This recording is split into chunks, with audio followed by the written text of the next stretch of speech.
ఇప్పుడు జిల్లాల రౌండప్ చూద్దాం.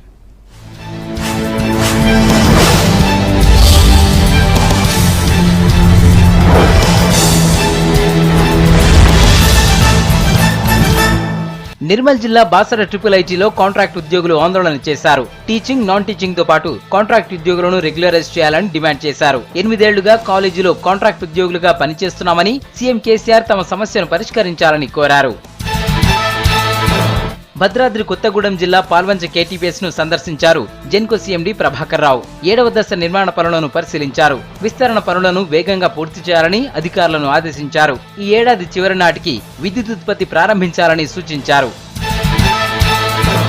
కరీంనగర్ పోలీస్ ట్రైనింగ్ కాలేజీలో ట్రైనీ ఏఆర్ఏఎస్ఐ గుండెపోటుతో చనిపోయాడు. హైదరాబాద్ అమర్పేట సిపిఎల్లో హెడ్ కానిస్టేబుల్ గా పనిచేస్తున్న యాదవరావుకు ఇటీవలే ఏఆర్ఏఎస్ఐగా ప్రమోషన్ వచ్చింది. శిక్షణ కోసం కరీంనగర్ పోలీస్ ట్రైనింగ్ కాలేజీలో చేరాడు. ట్రైన్ దిగుతుండగా ఒక్కసారిగా గుండె నొప్పి రావడంతో వెంటనే హాస్పిటల్ కు తరలించారు. అప్పటికే యాదవరావు చనిపోయినట్లు డాక్టర్లు చెప్పారు.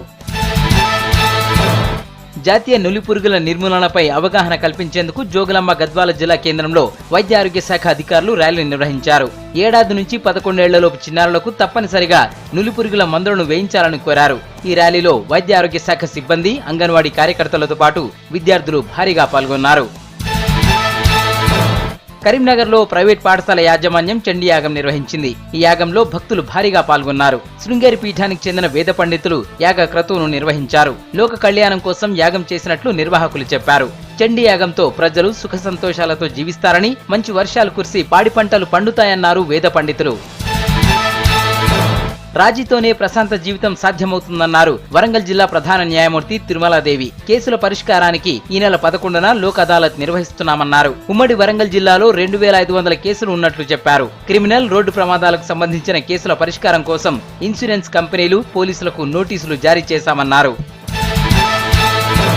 రాష్ట్రంలోని జైళ్లను అవినీతి రహితంగా మార్చేందుకు చర్యలు తీసుకుంటున్నామని చెప్పారు జైళ్ల శాఖ డీజీ వీకే సింగ్. వరంగల్ సెంట్రల్ జైలు సందర్శించిన ఆయన అక్కడి భద్రతపై అధికారులతో సమీక్షించారు. ఏ జైళ్లలోనైనా అక్రమాలు జరిగినట్లు నిరూపిస్తే 5000 రూపాయలు బహుమతి ఇస్తామని ప్రకటించారు. జైళ్లలో పరివర్తన తెచ్చేలా, ఆశ్రమాల తరహాలో మార్చేలా ప్రణాళికలతో ముందుకెళ్తున్నామని చెప్పారు.